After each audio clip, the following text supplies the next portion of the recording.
anterior nos ocupamos de establecer con alguna grave claridad un conjunto de elementos necesarios para poder abrirse a una reflexión filosófica. Es decir, ¿qué es eso que hay que hacer cuando uno se organiza su mente en torno a una pregunta por el filósofo? Dijimos entonces que una cosa es una reflexión filosófica y otra cosa es ser un filósofo o una filósofa profesional. Al fin y al cabo, la filosofía le pertenece a la humanidad y es a ella que está dirigida. Así que disponerse para llevar a cabo cierto ejercicio reflexivo es un asunto fundamental cuando uno trabaja en la academia. Bien sea porque lo hace en una institución universitaria como esta, o bien sea porque lo hace con personas que están a su cargo, en el caso de la ética profesional docente.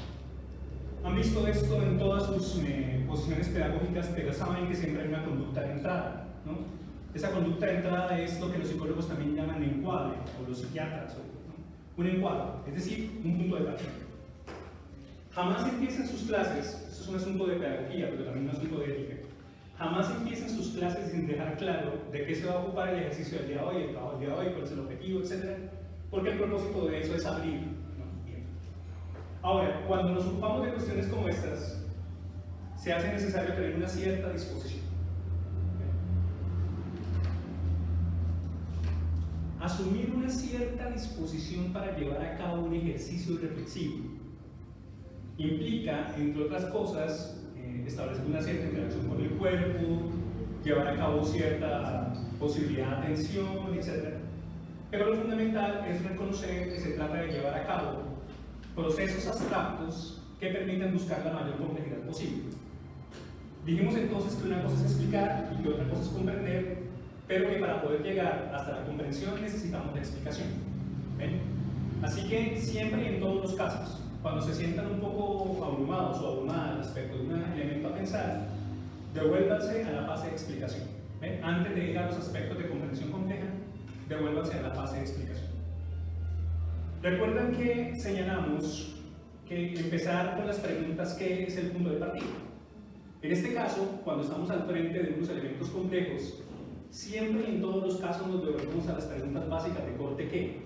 Y desde ahí vamos avanzando. ¿Qué conceptos? ¿Qué cosas? Bien. La sesión anterior entonces empezamos con un ejercicio como de este orden, ¿no? Un ejercicio de pensamiento. Bien, veamos. Lo que distingue al pensamiento es que es algo completamente diferente del conjunto de representaciones que sustentan el comportamiento. Es otra cosa que el dominio de las actitudes que lo pueden determinar. El pensamiento no es lo que habita una conducta y le da un sentido. Es más bien lo que permite tomar distancia con relación a esta manera de hacer o reaccionar, dársela como un objeto al pensamiento e interrogarla sobre sus sentidos, sus acciones y sus fines. El pensamiento es la libertad con respecto a lo que se hace, el movimiento mediante el cual nos desaprendemos de ello, lo constituimos como objeto y lo reflejamos como problema. Muy bien. Entonces, en francés, reflejar, ¿no? Y reflexionar son verbos muy parecidos. Y entonces ahí puede decir también reflexionamos como problema, ¿no? O sea, reflexionamos. No únicamente nos reflejamos, aunque es claro que reflexionar y reflejarse es ahí lo mismo. Pero en español podemos distinguir entre una cosa y otra, en cambio en francés no. Verse al espejo, tener un reflejo es reflexir, reflexionar es reflexir. En cambio en español, el reflejo es una cosa y reflexionar es otra cosa. Hay una diferencia. Así que reflejar o reflexionar un elemento como problema. ¿Bien? No siempre nos ocupamos del mundo en perspectiva de problema. No siempre lo hacemos. De hecho, la máxima elaboración de la comprensión humana es la expresión de un problema. ¿Bien? Se cree inicialmente que plantear una respuesta es el máximo nivel de la inteligencia humana, pero nadie plantea una respuesta a un problema que no es. ¿Lo ven? Así que siempre y en todos los casos, plantear un problema de manera clara, poder construir un problema, diseñarlo, formularlo, establecerlo, articularlo, en el sentido de decirlo, es lo más importante en el ejercicio de reflexión. ¿Ven? Llegar a la posibilidad de articularlo. Eso implica ejercicios de escritura. ¿Ven? No únicamente ejercicios donde hablamos o decimos ciertas cosas o deliberamos con otros ciertas cuestiones. Implica también y especialmente ejercicios de escritura. Pero fíjense la diferencia que hay aquí entre, por ejemplo, tratar de averiguar qué hay detrás de una conducta, a plantearse, o sea, en un sentido básicamente hermenéutico, a plantearse la posibilidad de tomar distancia frente a nuestros elementos cotidianos para desde ahí desencadenar un problema. Piensen un poco en donde están ubicados aquí ahora. ¿Ven? Entran a este espacio, se ubican en estos dispositivos que están ahí, a cada quien su número de lista, a cada quien su número de cédula, a cada quien su situación académica, a cada quien su nota, a cada quien su historia médica, a cada quien, ¿ven? Cada uno de ustedes está completamente dividido y organizado en este espacio, en el que aparte de todo funcionan dispuestos de tal manera que dirigen su atención aquí, vigilen, etc. Una cosa es entrar, sentarse aquí de manera dócil y útil, ahí tranquilito, etcétera, tranquilita, y otra cosa es sentarse y plantear un problema acerca de qué es lo que está ocurriendo aquí y ahora con uno, mi disposición corporal. Dos, los elementos que subyacen a una cierta idea de aprendizaje aquí. Tres, mi posición como maestro aquí, etcétera. ¿Lo ven? Una cosa es preguntarse, tratar de ver debajo de todo eso que hay. Y otra cosa es plantearse en este presente en el que estamos, aquí y ahora, para cuestionarlo, en el sentido de que nos distanciamos de él y organizamos una reflexión que nos permite plantear los problemas disponibles. Y aquí, este espacio está completamente plagado de problemas, todo el tiempo.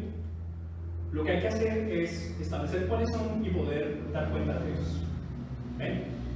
En ese orden de ideas se necesita, para el proceso reflexivo, las preguntas que ya hemos planteado, un conjunto de criterios, un conjunto de herramientas, unos aspectos metodológicos, unos ciertos usos del lenguaje, para poder dar cuenta de los problemas en los que estamos inmersos.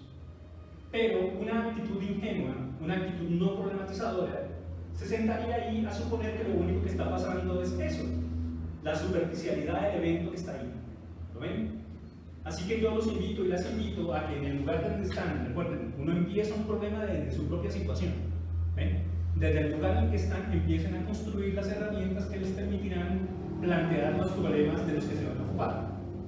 Porque si no, daría la sensación de que es suficiente con que usted se siente allí y ya.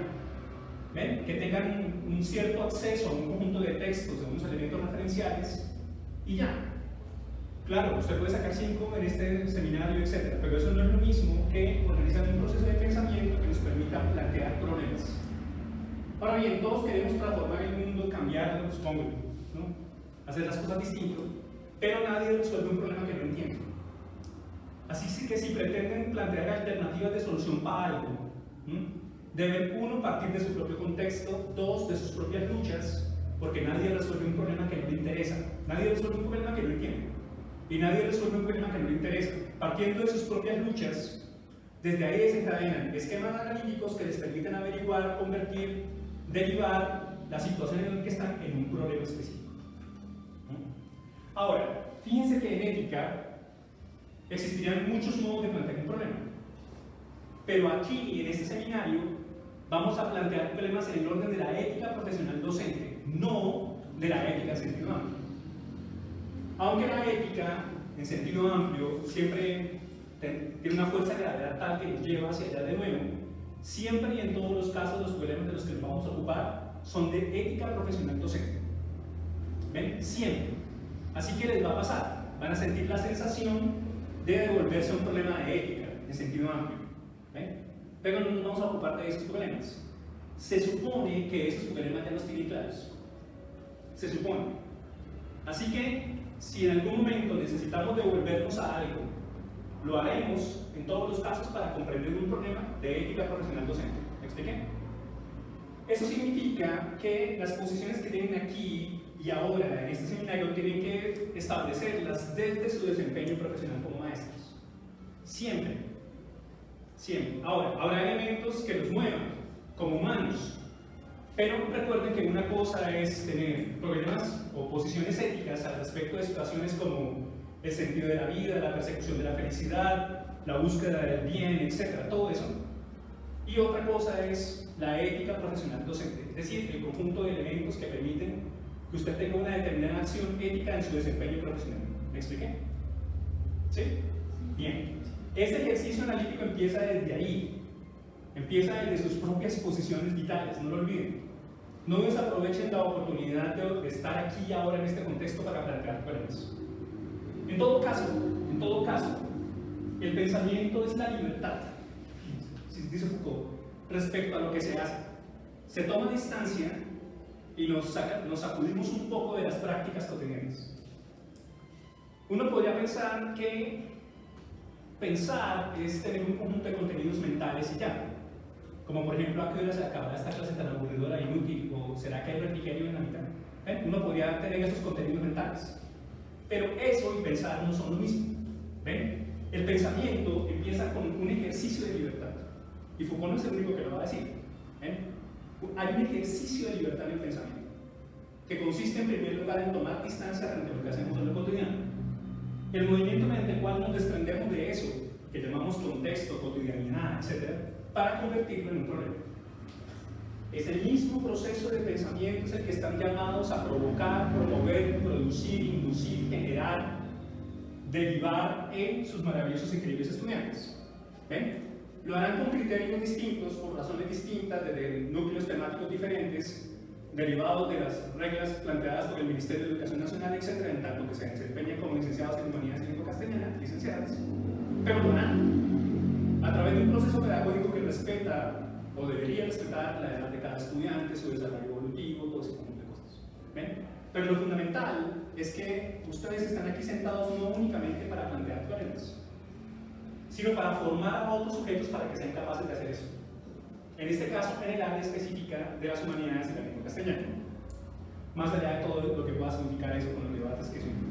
Bien, así que, más que preguntarnos qué hay debajo de las acciones de alguien, etc., quizá lo que tenemos que preguntar es cuáles son los problemas que están presentes aquí y ahora, en este contexto en el que superficialmente daría la impresión de que no está pasando nada.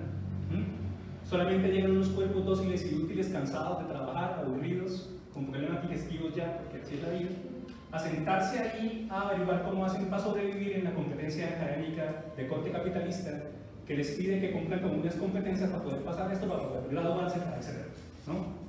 Así que, ojo, aquí y ahora ya hay un montón de elementos problemáticos. Lo que hay que hacer es tener un proceso de pensamiento que permita reflexionarlos, reflejarlos como problemas.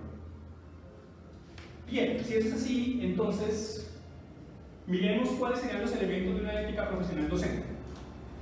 Insisto,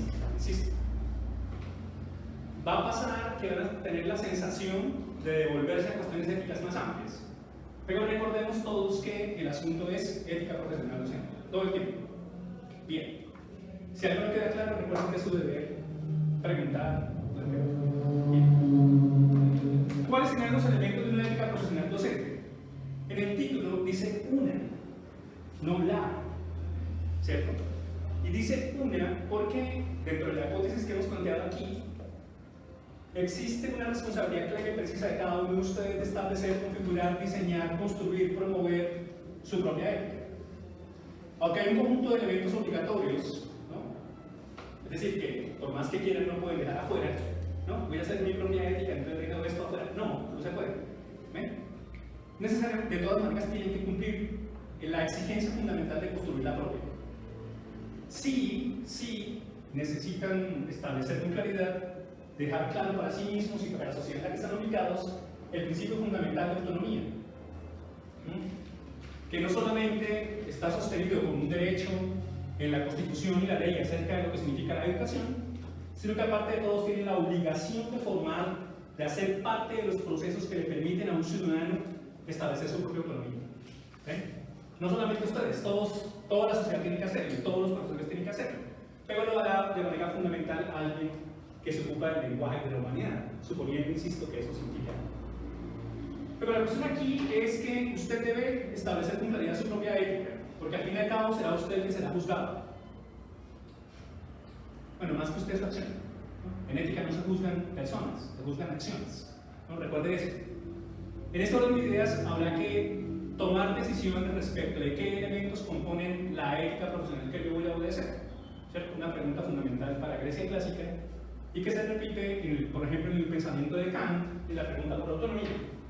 ¿Qué debe ser obedecido, qué no y por qué? Yo supongo que a la pregunta ¿qué debe ser obedecido, qué no y por qué? Pues ustedes ya tienen unas respuestas. ¿cierto? Esas preguntas son de ética general. Es decir, todo humano debe enfrentarse a la manera como contesta esas preguntas. ¿Ven? ¿Qué debe ser obedecido, qué no y por qué? Eso es lo que se resuelve en Basis of Planning, que es la ilustración de Kant que han leído varias veces. Pero una cosa es preguntarse en qué consiste la ética de una persona en lo cotidiano y la otra en qué consistiría la ética que yo mismo misma voy a configurar para determinar mi desempeño profesional. Lo primero, por supuesto, serán las obligaciones, ¿no? Del griego tobeón, que traduce deber, deontología.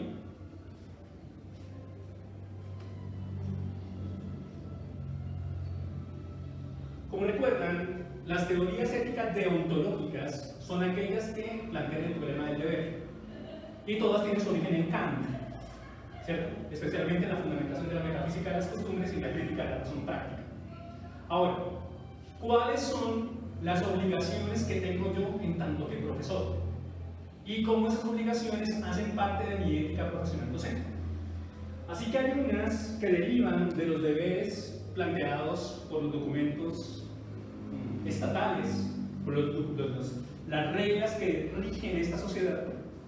Hay otro de corte jurídico, porque recuerdan que si van a trabajar con el Estado, una cosa es lo disciplinario, es decir, lo que ocurre en tanto en cuanto miembro del Estado social de derecho, como profesor de una universidad pública o como profesor de un colegio público.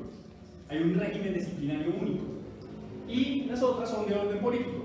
Cuando por alguna razón, su merced, por ejemplo, se pregunta qué obligaciones le impone a los maestros colombianos cierta idea de Estado social de derecho planteada en la Constitución. ¿Y en qué se diferencia ser un maestro en Colombia de ser un maestro en Venezuela? O ser un maestro en Nicaragua, o en Canadá, o en donde sea. ¿Lo ven? Así que hay muchas obligaciones. Muchas obligaciones. En este caso, solamente vamos a considerar esas tres. ¿Ven? Las deontológicas, las jurídicas y aquellas derivadas de cierta perspectiva política. Ojo. Jurídicamente hablando, un profesor y su conducta son juzgados por códigos especiales, ¿cierto? Así que no todos los ciudadanos son juzgados como juzgan un profesor, ¿ven? Especialmente por su tarea. Los deberes de un profesor no son los mismos que los de un ciudadano. Es un ciudadano, luego debe empezar por cumplir sus deberes como ciudadano y luego de eso moverse a las otras obligaciones que tiene. ¿Ven? Recuerden que deben conocerlas todas. De hecho, hasta donde yo tengo entendido, en el seminario anterior, ¿cierto? Debían conocer esto, el Estatuto Docente, o el 1278 de 2002, ¿cierto? Decreto por el cual se establece con claridad en qué consiste la carrera docente, sin importar en qué institución sea, si privada o pública. Así que obligaciones. ¿Ven? Obligaciones. Esos elementos no me los puedo sacudir de encima, no los puedo escoger. Por más que yo diga que persigo la autonomía, mi propia autonomía, no puedo decir estas obligaciones y las cumplo y estas otras no. ¿Ven? Aunque en el fondo la pregunta persista. ¿Qué debe ser obedecido? ¿Qué no? ¿Y por qué? Si dado alguna razón especial, un trabajo crítico suyo le permite reconocer en una de estas obligaciones algo que no debe obedecerse, tendrá que averiguar qué hace con eso, ¿cierto? En lo que Kant recomienda en que la ilustración, en la cuestión del uso público de la razón, tendrá que escribir sobre eso, en su posición de docente y experto, para decir por qué una determinada obligación ética que aparece en determinado documento no debería cumplirse o debería cumplirse de otro modo. Pero lo que no puede hacer es esto. Mira, yo tengo mi propia autonomía, luego de esa parte, yo no la voy a obedecer. No, esa no la puedo hacer. ¿Ven? Dado el carácter fundamental, especial, específico que implica ser maestro en esta sociedad. ¿Lo ven? En un momento determinado de la historia, ser maestro, con M mayúscula, era un privilegio que implicaba un ejercicio de pensamiento que los demás no hacían. ¿Ven? En este momento son profesores, ¿no? Los maestros se murieron, los grandes maestros se murieron junto con los dioses. Y a pesar de que se celebra dentro de poquito el Día del Maestro, y le traen a usted rosas y esas cosas, ¿cierto? Los maestros no existen. A no ser que usted sea un gurú, en la palabra hindú, la maestra. o sea un SIFU o no sé qué cosa, pero en Colombia no hay maestros, hay docentes, directivos docentes, profesores. ¿Ven? Así que ya no está la gran posibilidad del genio de decir, mirad, mundo cruel, yo construiré mi propio sistema de conducta y me vale. No, ya no se puede. Porque antes de maestros son ciudadanos, y no pueden quitarse eso de encima, tienen un conjunto de obligaciones. Y en tanto que ciudadanos que escogieron ser maestros tienen otro conjunto de obligaciones. Bien, así que eso no se lo puede quitar de encima. Luego aparecen principios. No es lo mismo. Una cosa son las obligaciones que alguien tiene y otra cosa son los principios a los que accede. En el texto que les dejé para leer, ¿no?, están los 3 principios de la licenciatura en Humanidades, ¿no?, que pues, luego de esta exposición lo revisaremos porque ustedes tienen esa lectura. Así que los principios son especialmente institucionales. El proyecto educativo institucional de un colegio implica la expresión clara de los principios del marco filosófico institucional, ¿cierto?, así como sus valores. Pero siempre y en todos los casos usted tendrá que aclarar cuáles van a ser sus principios de acción. No siempre hay una correspondencia entre uno y otro. Y en la pregunta, ¿qué debe ser lo de decidido, qué no y por qué? ¿Qué hago yo como conducta? ¿Qué significa ser autónomo aquí? Tendrán que tomar decisiones respecto de principios institucionales presentes en los lugares donde se desempeñen profesionalmente. Hay personas que, por objeción de conciencia, se chocan contra esos principios o esos valores, etc.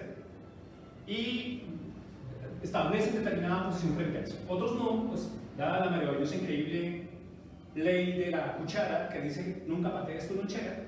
Algunos dicen, pues esto, pues que pongan allá lo que quieran mientras me paguen, ¿cierto? Pero hay una razón por resolver aquí. ¿Ven? Tendrán que averiguar primero qué hacen con los principios que las instituciones les proponen, incluyendo esta licenciatura. Vamos a ver esos principios de manera sistemática.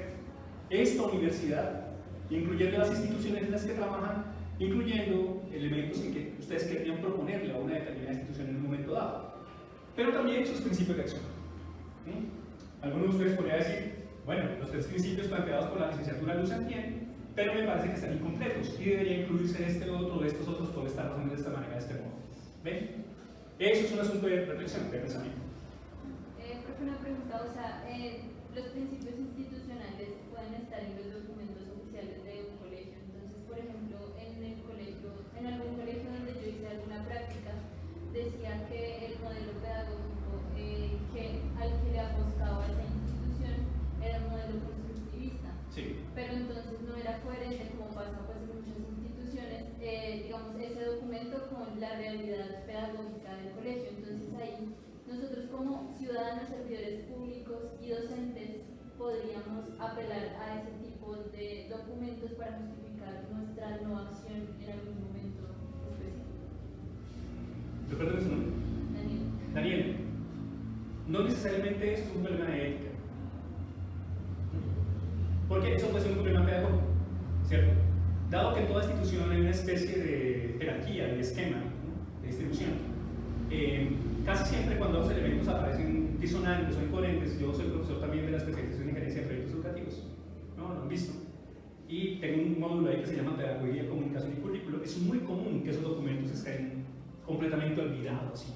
Ahora, una cosa es que yo me haga la pregunta de cómo se resolvería eso en términos pedagógicos, ¿cierto? Y entonces el problema es pedagógico.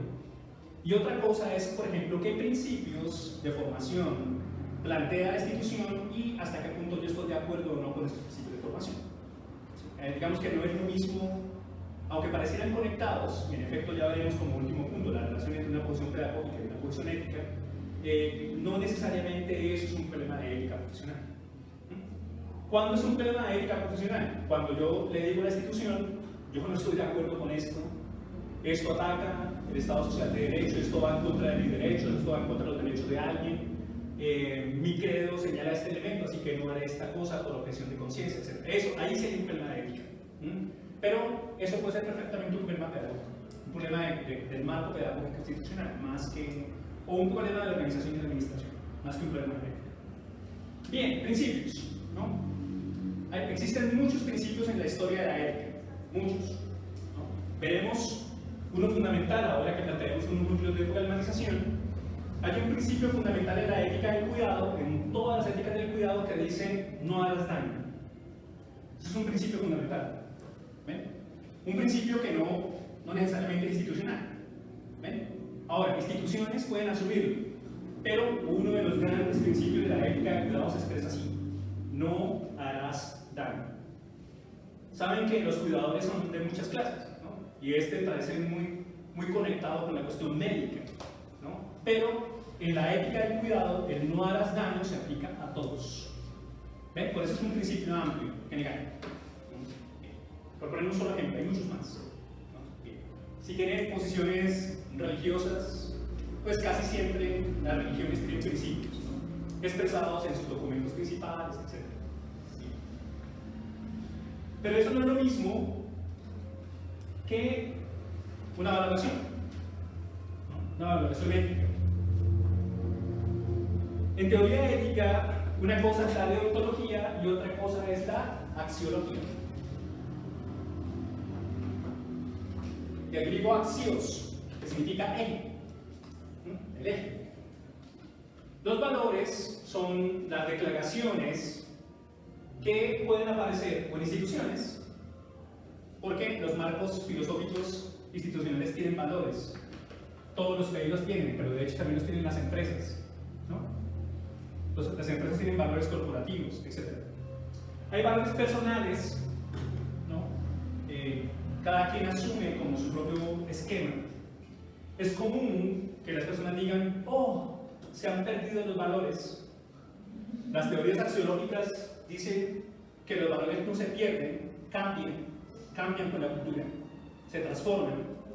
Hay valores que son específicamente culturales, pero no todos los valores éticos derivan de la cultura. No todos. Hay valores éticos que están planteados en relación con intromisiones culturales, etc. Así que no siempre mi cultura expresa de manera transparente sus valores. Puede pasar que otros valores contaminan, atraviesan, conectan con determinada cultura y modifican esas valores. Entonces hay muchos valores, muchas formas de valor. Todos ellos son históricos. Todo valor es histórico, todo valor es situado en un contexto específico, en una cultura específica. ¿Ven? Todos los valores cambian, por eso son históricos, los valores se transforman. Ahora, una sociedad plantea sus propios valores, ¿cierto? Lo hace por diferentes razones. Y casi siempre lo hace en lo que los filósofos y los sociólogos llaman imaginario social. En el imaginario social, han leído eso muchas veces, ¿no? Enrique Castoriadis, otra teoría del imaginario social, Taylor. Cada sociedad tiene un conjunto de imaginarios, un conjunto de ideas, de esquemas ideológicos que casi siempre vinculan valoraciones, ¿cierto? Entonces, mientras una sociedad X hace una cierta valoración, en este caso ética, porque hay muchos valores, en este caso ética, sobre cierta situación, otra sociedad podría no verlo así. ¿Lo ven? Así que ojo, siempre en todos los casos hay valores derivados de la cultura y hay valores sociales que son conservadores, que son tradicionales y que generalmente implican rupturas o enfrentamientos, ¿no?, con otras posiciones. Y también hay valores pedagógicos. Hay valores derivados específicamente de una posición pedagógica. Piensa, por ejemplo, en Freire y la cuestión de la crítica, ¿no?, su idea de crítica, la posición que tiene sobre lo crítico, y otras posiciones, ¿no?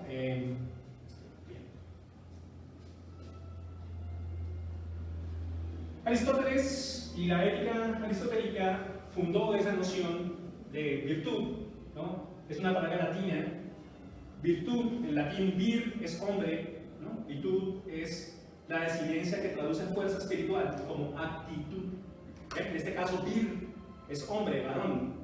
Es completamente patriarcal esto, ¿no? Pero la noción de virtud de Aristóteles en adelante, incluida los neoaristotelismos contemporáneos, porque hay un rescate de Aristóteles en los debates éticos contemporáneos, también son traducidos como elementos de fuerza espiritual, ¿no?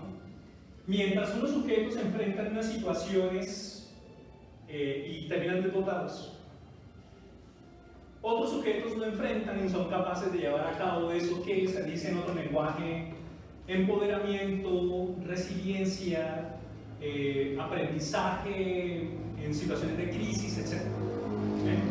Hay una diferencia entre un valor, que es un eje que guía la conducta, y una virtud, que es una fuerza espiritual que le compete a cada quien. Las virtudes son inherentes a, bueno, realmente son ejercicio, trabajo, ascética, ¿no? Pero en la virtud hay una especie de fuerza que emana de aquel que lleva a cabo la acción, que le permite enfrentar una situación específica, mientras una valoración es un criterio que puede cambiar por diferentes razones. También se dicen excelencias, ¿no? Porque en griego virtud se dice arete, que es susceptible de ser traducida como eso, como excelencia o también como cualidad. Pero en este caso como una cualidad espiritual, no en el sentido religioso del término, sino en el sentido de las propiedades éticas inherentes de alguien. Eso es raro de decir porque eso no existe.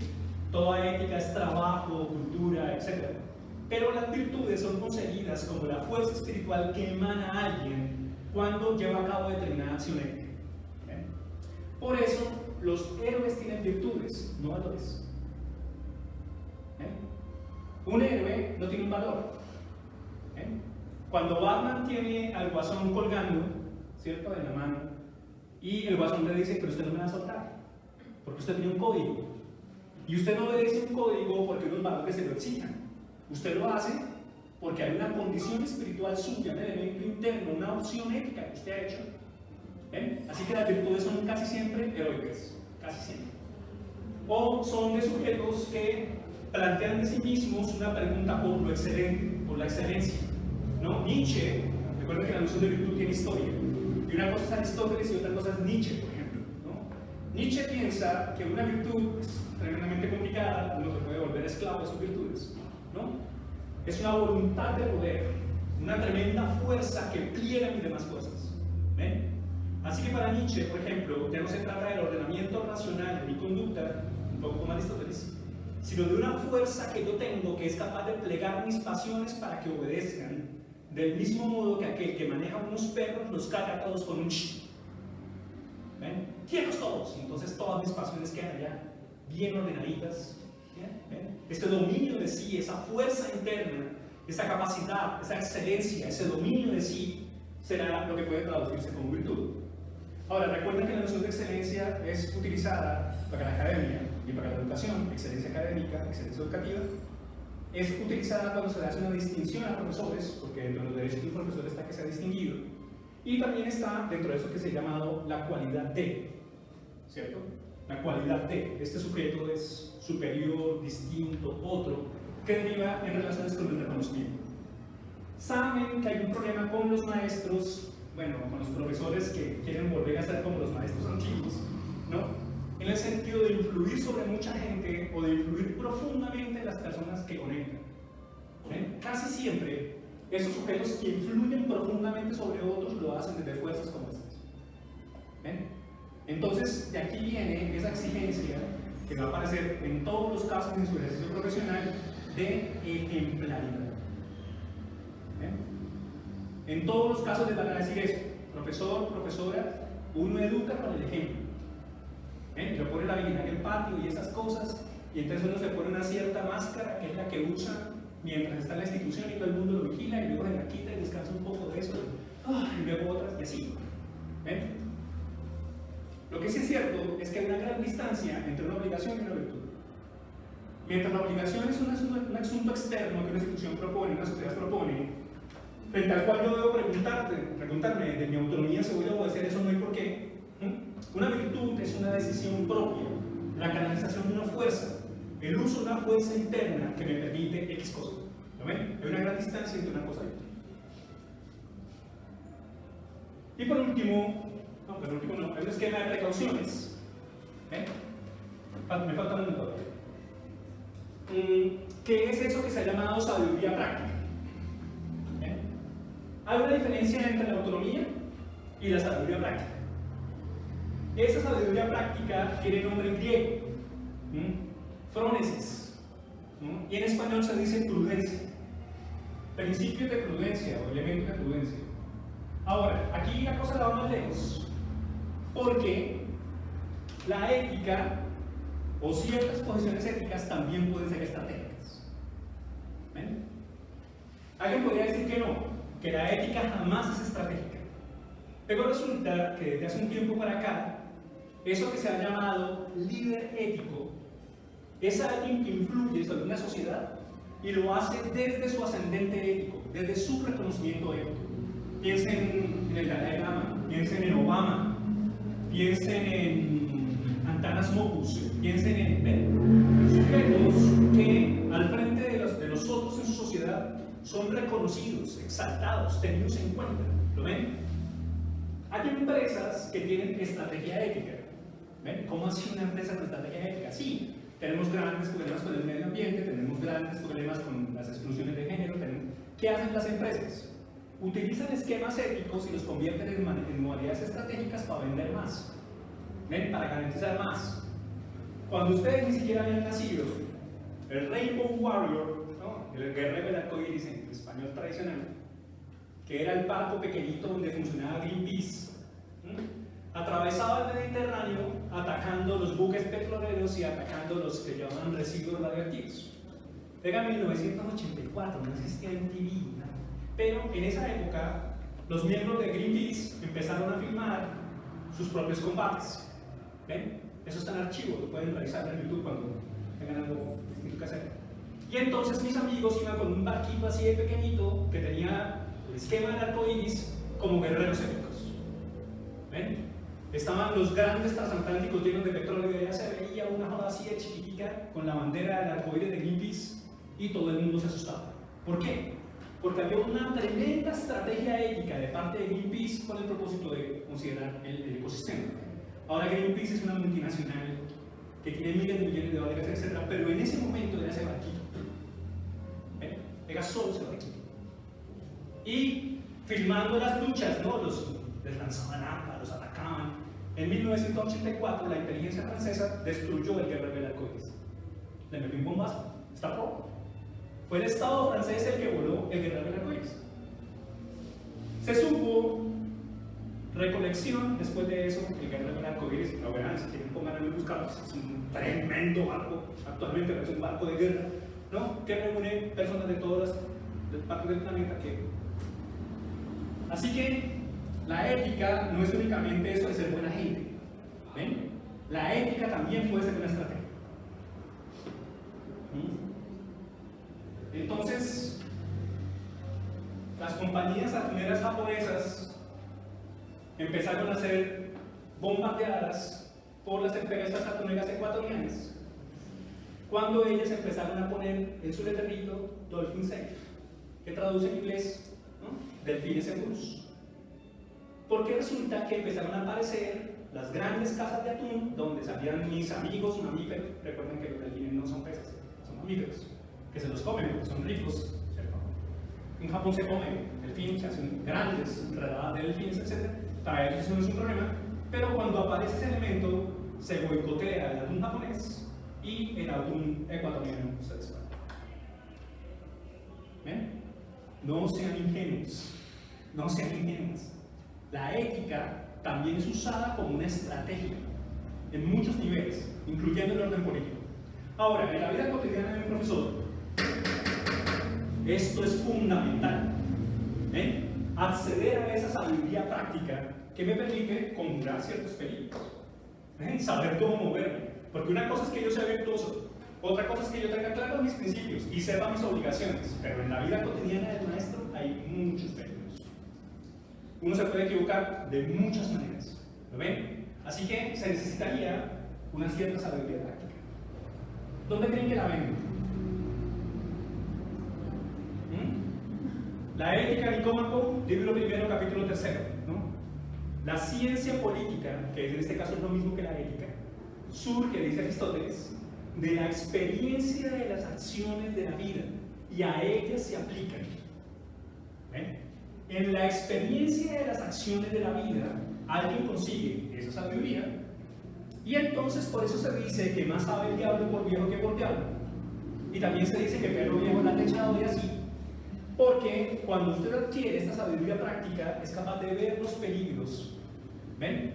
y tomar decisiones y tener precauciones. Es capaz de prudencia.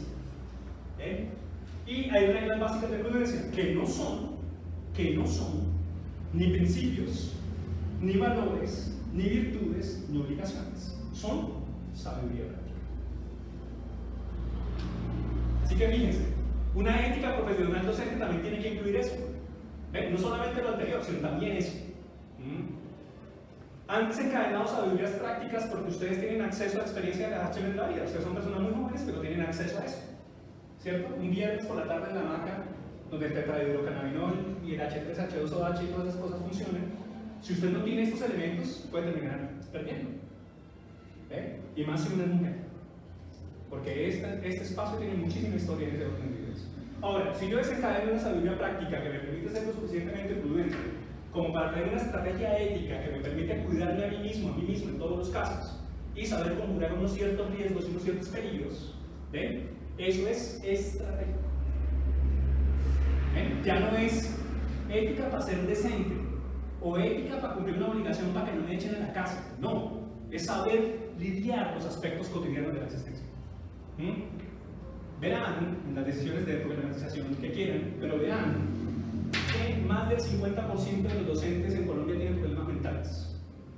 El 25% de los docentes en Colombia está recluido en algún lugar por problemas mentales. ¿Ven? Los docentes tienen problemas de consumo de alcohol mayores que los ciudadanos comunes y corrientes y así. ¿Ven? Así que, ¿cómo lidiar con eso? ¿Cómo lidiar con eso? ¿Cómo se lidia con el problema de que en estos días los lugares de trabajo son los principales lugares de encuentro erótico o sexual? ¿Ven? Así que sabiduría práctica. No es lo mismo una cosa que la otra. Y por último, aquellas derivadas de una perspectiva ética, de una perspectiva pedagógica. Así que yo podría asumir una cierta posición pedagógica y desde esa posición pedagógica desencadenar una cierta visión ética. Casi siempre las incluye. Es muy raro que una visión pedagógica no tenga una posición ética. Pero recuerden que una cosa es la ética de un proceso formativo, es decir, la ética que yo debo tener en cuenta cuando estamos llevando a cabo un proceso formativo, y otra cosa es la especificidad de la ética profesional docente derivada de esa posición pedagógica. ¿Me expliqué? Quiero decir, toda posición pedagógica tendrá obligaciones éticas. Les dirá cómo tratar a los estudiantes, les dirá qué precauciones deben tener, les dirá qué impulsar, qué valores, qué principios, etc. Incluso qué obligaciones. Pero, no necesariamente eso lo hacen desde una perspectiva ética profesional. ¿Ven? Hay unos que sí lo dicen de manera clara, pero un maestro tiene que hacer esto. Hay situaciones en las que los que asumen la posición de maestros no son profesionalmente maestros. Ustedes sí. Bueno, suponiendo que pasen este seminario, claro. No habrá que ver. Pero ustedes sí. Profesionalmente. ¿Ven? Y recuerden que en Colombia hay un debate acerca de si el maestro necesita una formación especializada o no. En los concursos docentes siempre está el problema de si una persona profesional puede o no ser maestro, etc. Hay un debate, ¿no? Ya saben cómo funciona eso. Lo que sí es cierto es que no siempre una obligación ética, una posición ética derivada de una perspectiva pedagógica afecta la ética profesional. Pero hay otras que sí. ¿Ven? Específicamente hablando, se meten con eso. Bien. Así que esos diferentes elementos, todos hacen parte de una ética profesional posible, la que usted vaya a organizar, pero todos deben distinguirse. ¿Por qué? Porque son fundamentales a la hora de plantear las problematizaciones. ¿Ven? No es lo mismo plantear una problematización desde una obligación a hacer desde la pregunta por la sabiduría, ¿ven? o por una virtud, o desde una excelencia, etc. Así que cada uno de estos elementos hace parte de la cuestión. Distínganlos siempre. ¿Ven? Siempre. Pero por donde hay que empezar es por el principio. Y el principio son las obligaciones. Al respecto de este esquema, ¿preguntas?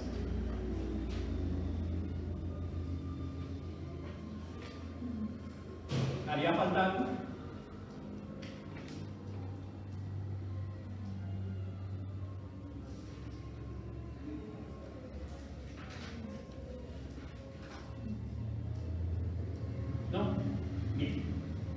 Entonces conozcamos las obligaciones. Esa es la mitad, tranquilo. Así que empezamos. El 1273, eso ustedes lo conocen porque ya lo vieron. Yo solamente se lo recuerdo. Bien, artículo 41, deberes. Además de los deberes establecidos en la Constitución y la ley, porque son ciudadanos, y en especial en el Código Disciplinario Único, ¿no? Les recuerdo que la Constitución de este país, la Ley 115, el Decreto 1278 y otros son obligatorios en aula.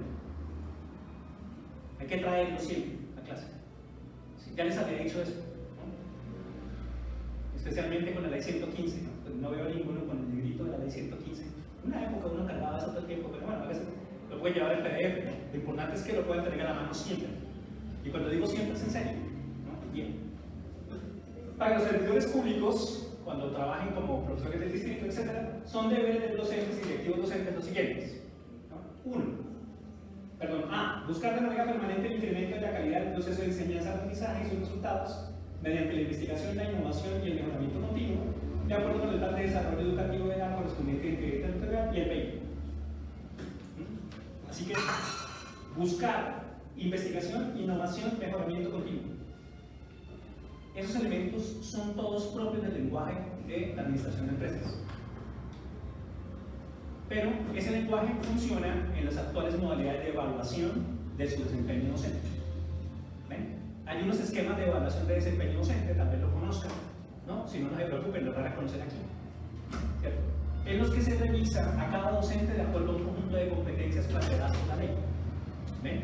Saben que una de las problematizaciones políticas más importantes hoy tiene que ver con la evaluación de los docentes y la lucha que FECODE está haciendo al respecto. Porque para algunos esa evaluación A, B, C, D. ¿Ven? Así que tenemos un problema por eso. ¿Ven? No es necesariamente ético, es un problema de otros órdenes, puede ser político, incluso económico. Pero es obligación suya hacer eso. Tanto que un directivo docente evaluará eso en su plan de trabajo. Si usted participó en eso o no, si lo hizo o no, ¿ven? Por eso dentro del perfil institucional aparece docente investigador. ¿Cierto? El licenciado es un profesor investigador. ¿Ven? Por eso tienen todo un componente de investigación. Bien. B. Cumplir con el calendario, la jornada escolar y la jornada laboral de acuerdo con la reglamentación que expide el gobierno nacional. Recuerden que firman contratos, sin importar en cuál posición, ¿cierto? Y firmando un contrato hay un conjunto de obligaciones. Esas obligaciones no necesariamente son éticas, ¿cierto? Son jurídicas. Tienen que cumplir ese contrato. Pero saben, ahí más abajito en el 1278 dice, ¿qué pasa si su merced no asiste? ¿Cierto? ¿Qué pasa si abandona el lugar de trabajo? No se les olvide eso. No, eso es jurídico más que ético. Si abandonan su lugar de trabajo, pierden inmediatamente su calidad de profesores de esa institución. Educar a los estudiantes en los principios democráticos y en el respeto de la ley, instituciones e inculcar el amor a los valores históricos y culturales de la nación. Escuchan inmediatamente la resonancia con la finalidad de la educación. ¿Y por qué quedaría duplicada eso? Observar una conducta acorde con la función educativa y con los fines, objetivos, derechos, principios y criterios establecidos en la Ley General de Educación y los planes educativos. Por eso, un profesor que se respete de básica se sabe la Ley 115 de memoria, como parte de sus precauciones éticas, como parte de su sabiduría práctica. Se sabe el 1278 como parte de su sabiduría práctica. ¿Lo ven? Un profesor tiene que caracterizarse por tener muy buena memoria, especialmente en aquello que tiene que ver con el juicio sobre su propia acción, ¿no? Así que esos elementos están en la Ley General de Educación, ¿no? Ver la resonancia seguida con la finalidad en el artículo 5 del capítulo 9. Mantener relaciones cordiales con padres, acudientes, alumnos y compañeros. Cordiales, nada más. Sí, ahí dice, relaciones cordiales, nada más que eso. Recuerden que cualquier elemento distinto a una relación cordial con cualquiera de esos componentes es falta de ética. Y falta de ética grave. Siempre, siempre. Romper eso en cualquier nivel es cometer falta de ética grave, al punto de que eso puede tener consecuencias jurídicas de despido. ¿Ven? Ojo.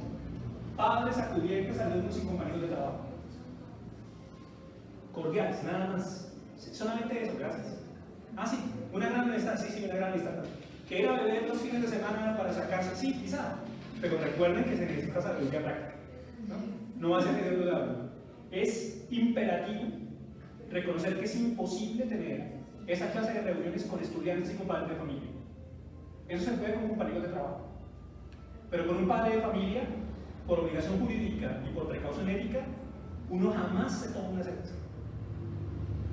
Si acaso recibe un tinto o alguna cosa como esa, pero jamás ingiere bebidas alcohólicas con un padre de familia o con un estudiante. Nunca.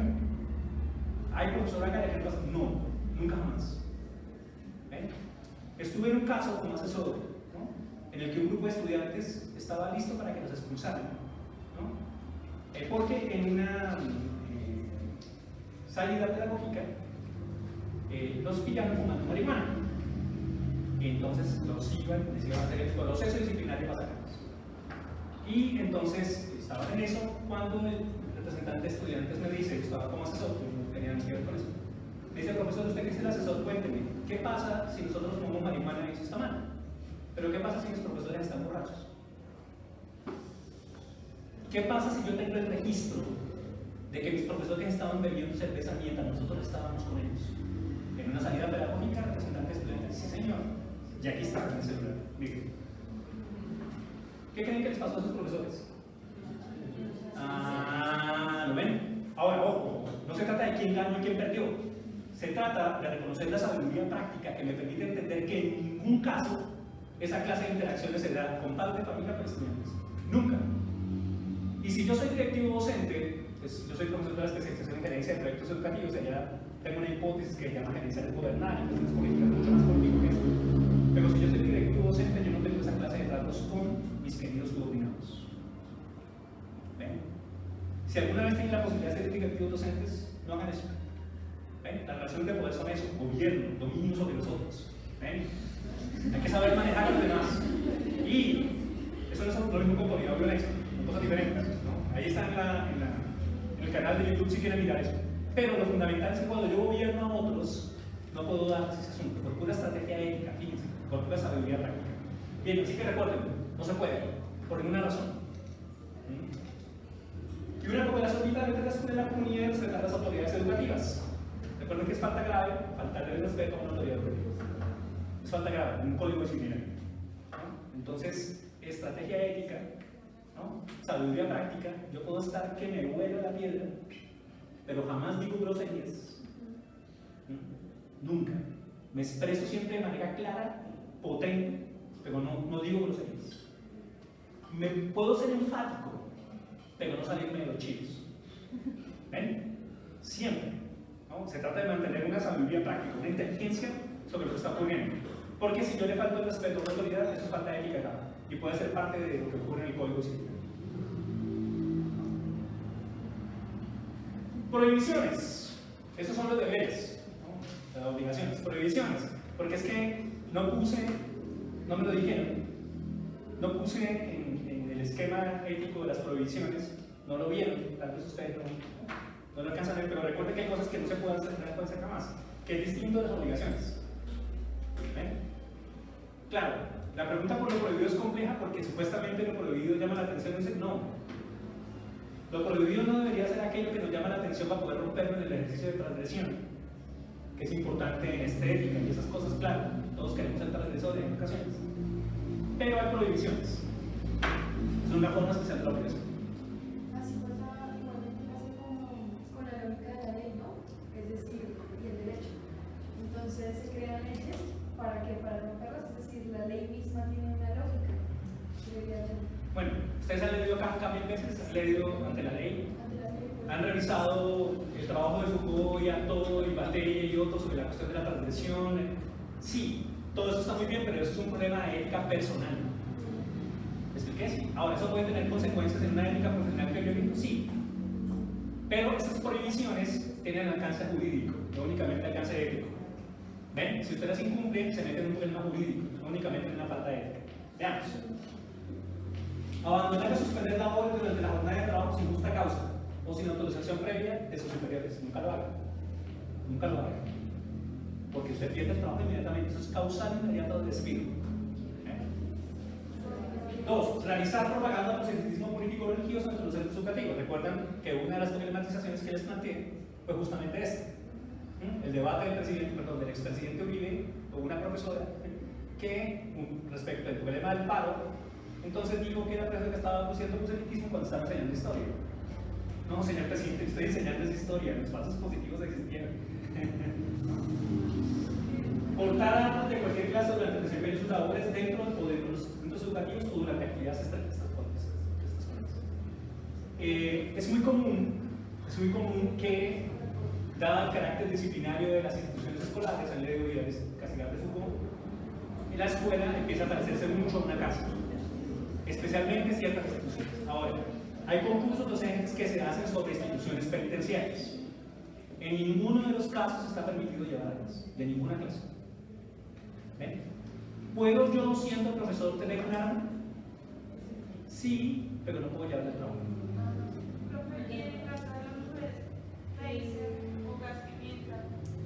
Todo eso se presupone defensivo, ¿no? Algunos juzgarán eso como arma, pero casi siempre lo que se hace con estas cuestiones, suponiendo que yo tengo una política preventiva sobre el asunto, es dentro de la sabiduría práctica que quiero tener, ¿sí? Es que nadie me vea eso nunca, ¿no?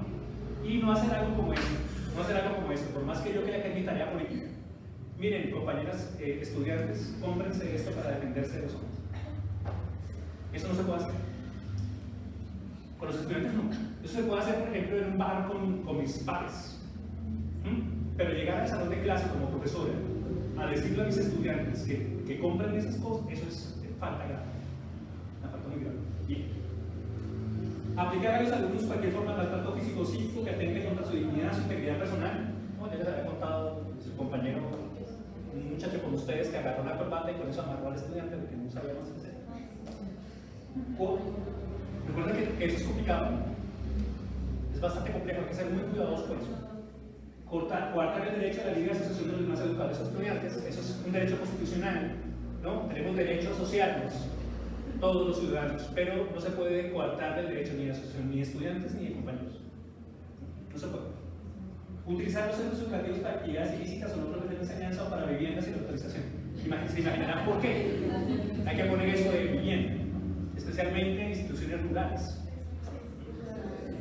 Digo, en el caso de lo que ocurrió en la 40, con una oficina, apareció el rector diciendo que fue necesario intervenir en una oficina porque había una persona viviendo dentro de la oficina. Pero en el caso de las escuelas rurales, hay algunas que tienen un espacio. Sí, pero no es el mismo que el lugar donde se da clase. O sea, hay un lugar completamente diferenciado donde se duerme, se cocina. Es decir, esas escuelas rurales tienen una persona que cuida, que vigila esa escuela, pero no es un docente. Sí, no. Es una persona externa. Sí, el problema es que durante mucho tiempo las escuelas rurales fueron trabajadas por personas asociadas a comunidades religiosas. Esas comunidades generaban la escuelita y ponían al cura o a las monjas a vivir allí mismo. Se generaron problemas muy serios de relación con la comunidad y de relación con los estudiantes. Porque también pasaba el problema de los internados, eso ya en Colombia es muy raro que exista.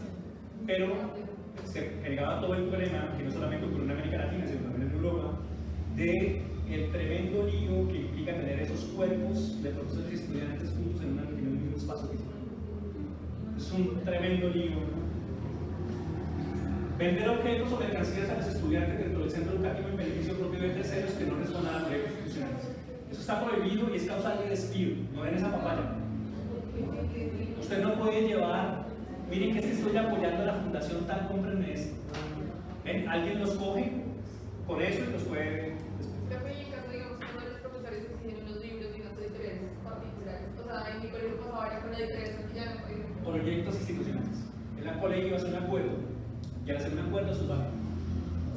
Lo que sí es complicado es que no haya existido el acuerdo entre el colegio y la editorial.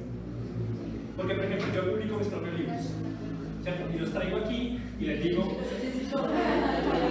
¿va a pasar? ¿Quiere pasar? Realizar actividades ajenas a sus funciones docentes en la jornada de trabajo. Si uno tiene más de un trabajo y lo pillan haciendo alguna cosa, asistir al lugar de trabajo en estado de embriaguez o a influjo de drogas narcóticas estupefacientes, es conocido que eso es causal de despido inmediato. Atentar sin trabajos, atentar contra los bienes del establecimiento, o sea, no hagan lo de EPA Colombia. Nunca ataquen su propia institución por ninguna razón, protejan la hacienda. Desempeñar simultáneamente más de un empleo público está prohibido. Por ejemplo, yo soy profesor de planta esta universidad, ¿cierto? Si yo fuera profesor aquí y al mismo tiempo fuera profesor de planta de la Nacional, ¿eh? Porque eso no ha pasado nunca en esta licenciatura. No, nunca. La ironía. Desempeñar simultáneamente más de un empleo público, realizar o ejecutar con sus educantes acciones o conductas que atenten contra la libertad y el poder sexual de los mismos, o acosar sexualmente a los estudiantes. ¿Saben la diferencia entre acoso y abuso, no? Manipular a alumnos o padres de familia para otorgar apoyos en causas personales exclusivas de los docentes. Es difícil probar la manipulación. Cuando las personas son muy inteligentes, o sea, manipuladores profesionales, saben hacer eso. Pero yo siempre puedo hacer un reclamo ético sobre eso. ¿Ven? Si yo veo que un compañero está moviendo a los estudiantes o a los profesores a tener cierta conducta, cierta actitud, cierta cosa, es mi obligación ética. Fíjense que eso no está en un código. Es mi obligación ética plantear de manera clara una posición crítica. Oiga, disculpe, usted no puede hacer eso. ¿Ven? Pero es muy común que en lo que Foucault explicó sobre el problema de las relaciones de poder, alguien se aproveche de esas condiciones para mover ciertas posiciones, etc. Es muy común. Se han elegido en un cargo de representación popular, ¿no? Si van a plantearse como alcaldes, concejales, etc., tienen que pasar la renuncia o la dispensa en menos 6 meses y utilizar la evaluación de los estudiantes para sacar provecho económico, etc., o de otro modo. Bien, ¿por qué dicen nada? ¿Sí? Ese último punto es solo, digamos, en ese provecho personal. Digamos, si uno tiene un proyecto investigativo, obviamente eso ya es algo aparte, ¿cierto? Sí, bueno, hay varios esquemas de investigación, ¿no? Pero en todos los casos, si yo hago parte de un semillero que está reconocido por un grupo de investigación, el reconocimiento que yo debo tener ahí como co-investigador o como miembro del semillero se da desde ahí. ¿Sí? Lo que sí sería raro es, por ejemplo, que una investigación aparezca y los semilleros no se nombren. O que, por ejemplo, no exista un cierto crédito a las personas que, siendo parte del semillero, hicieron tal cosa. Si yo, por ejemplo, veo a un profesor publicar y en esa investigación yo participé, se dice feísimo, feísimo en el lenguaje académico como cargaladrillos. No se dice feliz así, se dice feísimo. Pero si yo no soy el investigador principal, sino que soy un estudiante que, no sé, le pusieron la tarea de revisar tal bibliografía y la hizo, yo debo aparecer o bien como parte del semillero, o bien como en algún lugar en el que se dice, ¿no?, agradecimientos. Esta publicación agradece siempre, por reconocimiento. Y si no, pues entonces hay que levantarse y luchar, claro. Bien, eso sería un conjunto de elementos para tener en cuenta, ¿no? En el orden de las obligaciones. Yo supongo que las tienen claras, ¿no? Y si no, pónganse a estudiar eso y tenganlo muy claro. Ahora, fíjense que aquí se derivan los elementos: principios, valores, sabiduría práctica, etc. Pero estos aspectos tienen alcance jurídico. ¿Ven? Jurídico. Bien, así que está la maravillosa e increíble declaración de principios. Se habrán dado cuenta que hay muy poco material sobre ética profesional docente en Colombia. Y en el distrito solamente hay un artículo pequeño que se hizo hace rato, ¿no?, que aparece en los archivos de la Secretaría de Educación, que le hizo la Escuela de las Javerianas. Saben que pues, yo pertenezco a la Escuela Filosófica, ¿no? Mis maestros, parte de mis grandes maestros, algunos de se fueron, hicieron ese trabajo muy sencillo, pero no hay mucho sobre ética profesional docente. Así que vale la pena analizarlo. Dice el artículo 39 que estos son los principios y valores, ahí no hay distinción. Principios y valores. Dice: la profesión docente tiene su fundamento en el reconocimiento de la dignidad de todo ser humano. Todos los ciudadanos tienen que hacer eso, pero los profesores especialmente. Y sus derechos fundamentales, el autodesarrollo, autonomía, comunicación y solidaridad. Todos esos son valores, ¿no? Autodesarrollo, tanto del docente como de aquellos que forman, ¿no? Porque parte del marco implica que el profesor, parte de su trabajo docente, de ética profesional, se ocupa de sí mismo, ¿no? Lo veremos eso ahora en los principios. La autonomía, porque es obligatorio y es fundamental, artículo 5, ¿no?, parágrafo 9 de la ley 115 del 94, deben aprenderse esa memoria. La comunicación y la solidaridad. La comunicación, porque como saben, todo proceso pedagógico es necesariamente comunicativo. Es decir, no hay pedagogía sin comunicación. La comunicación puede hacer muchas cosas. pero no hay pedagogía sin comunicación. Todo proceso pedagógico es necesariamente comunicativo. Y solidaridad, claro, en el sentido más amplio de lo que implica el vínculo entre seres humanos que ahora se auxilian unos a otros para llevar a cabo una cierta idea de sociedad. Su regulación debe explicitar y facilitar la práctica de sus valores propios, destacando por lo menos la responsabilidad, la honestidad, el conocimiento, la justicia, el respeto y la transparencia. Todos esos son valores. ¿Ven? La justicia es un asunto problemático en ética, lo saben. ¿Cuántas clases de justicia hay en la ética y cómo todas esto?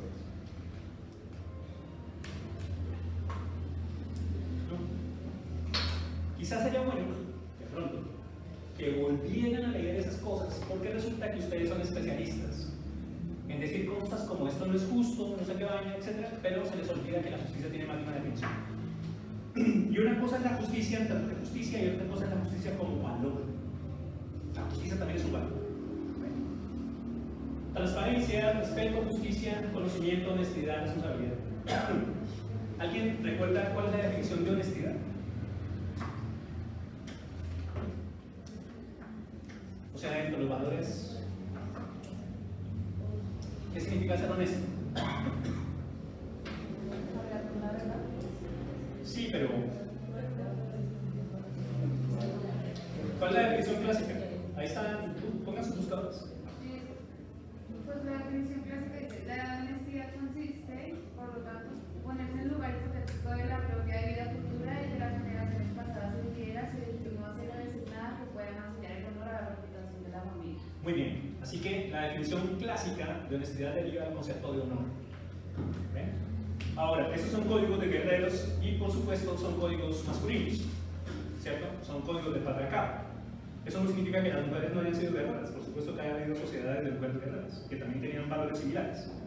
Pero en nuestros días la honestidad ya no es el mantenimiento del honor, ¿cierto? Ya es otra cosa. Esa es la definición clásica de honestidad.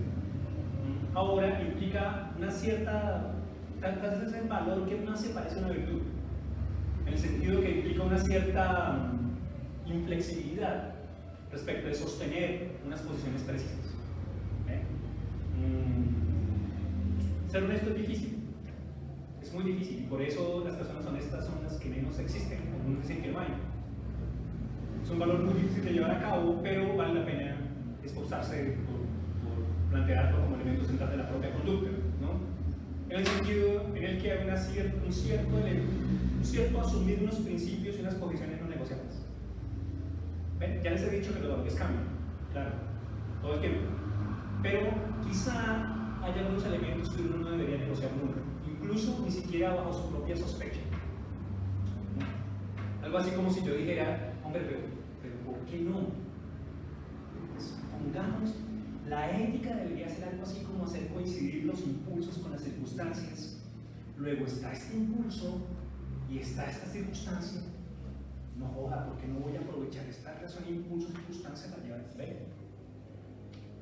Esas diatribas, esas justificaciones se las puede poner usted mismito allá en algún momento y termina equivocándose, ¿no? Bueno, lo que sí es cierto es que la honestidad implica una cierta disposición en la que, a pesar incluso de mí mismo, yo mantengo una cierta estructura, por decirlo así, de bien, es difícil. Marco ético de la profesión docente. Dice la ley, perdón, el decreto. El ejercicio de la docencia tiene como fundamento la comprensión de la educación como bien público. Gracias, muchas gracias, ¿no? Como bien público. El artículo 67 de la Constitución, que se saben de memoria, ¿no? Dice que la educación es un derecho y un servicio. Por eso en Colombia se puede ofrecer el servicio privado de educación. Pero en este caso, sin importar si es servicio o no, es un bien público. Le pertenece a la sociedad entera. Como actividad central de los estudiantes, gracias. Como actividad central de los estudiantes. Entonces, cuando tengan alguna duda, su prioridad son sus estudiantes, siempre. Y cuando tengan alguna duda respecto a la conducta de un profesor en la universidad, recuérdenlo, la prioridad de la universidad son los estudiantes. ¿Ven? Eso lo sabemos los profesores, no se preocupen por exigirlo. Los profesores sabemos perfectamente que la prioridad fundamental de la universidad son los estudiantes. ¿Ven? Y cuando a un profesor se le olvida, le toca al componente estudiantil recordarse. ¿cierto? No se le olvide, estimado compañero profesor, que el propósito de la universidad son sus estudiantes. Siempre. Siempre. Y al servicio de la nación y de la sociedad. Gracias. ¿No? Han visto a los norteamericanos decirle a los que vienen de la guerra y a los que tienen un uniforme, thank you for your service, ¿no? Han visto, ¿no? Incluso a los animales que participan en la guerra y esas cosas les dicen eso, mamándoles gallas, etc. Pero a nosotros no. ¿Cierto? De hecho, a los norteamericanos tampoco les dicen eso. ¿Ven? A estos, comillas, héroes no les dicen gracias por su servicio. ¿Ven? Uno que otro estudiante, ¿no? De pronto, ¿no? Se han visto Las Invasiones Bárbaras, que es una película de los 90s, muy interesante, se la recomiendo, ¿no? De pronto uno que otro estudiante, si acaso, pero pues usted no está cumpliendo con su servicio para que lo felicite, ¿no? Del mismo modo que, pues, mis amigas enfermeras, que también prestan un servicio fundamental de cuidado, pues tampoco les dicen gracias por su servicio. La gente está en el Transmilenio, todo el mundo mamado, y ve a la señora, ¿no? Súper casada y eso, y nadie se levanta y dice, esta sociedad le agradece su servicio comprometido. No lo hace, ¿cierto? La profesión docente implica una práctica que requiere idoneidad académica, gracias, y moral. No es suficiente con la academia. Por esa razón, si se llega a probar que alguien no tiene idoneidad moral para ser docente, puede ser despedido por eso. Posibilita el desarrollo y crecimiento personal y social del educador, gracias. Recuerden que no están únicamente allá para facilitar el desarrollo de los otros, ¿no? Formarse a sí mismo para formar a otros desde el principio, ¿no? Empieza uno por uno. Y requiere compromiso con los diversos contextos socioculturales en los cuales se realiza. Al fin y al cabo, no es lo mismo ser profesor en apartado de una comunidad de paz, ¿no? A ser profesor en otros lugares, ¿ven? O ser, ¿qué les digo yo? Profesor de la licenciatura o la maestría en la Madre Tierra, la Universidad de Antioquia, a ser profesor del doctorado en Ingeniería Distrital. Estoy poniendo los ejemplos para que vean las diferencias que hay. ¿Ven? Depende de los contextos socioculturales. Y pues uno también elige, porque como la ética es una ética, yo también tomo decisiones respecto de dónde trabajo y por qué, y cómo mi acción participa en esos términos.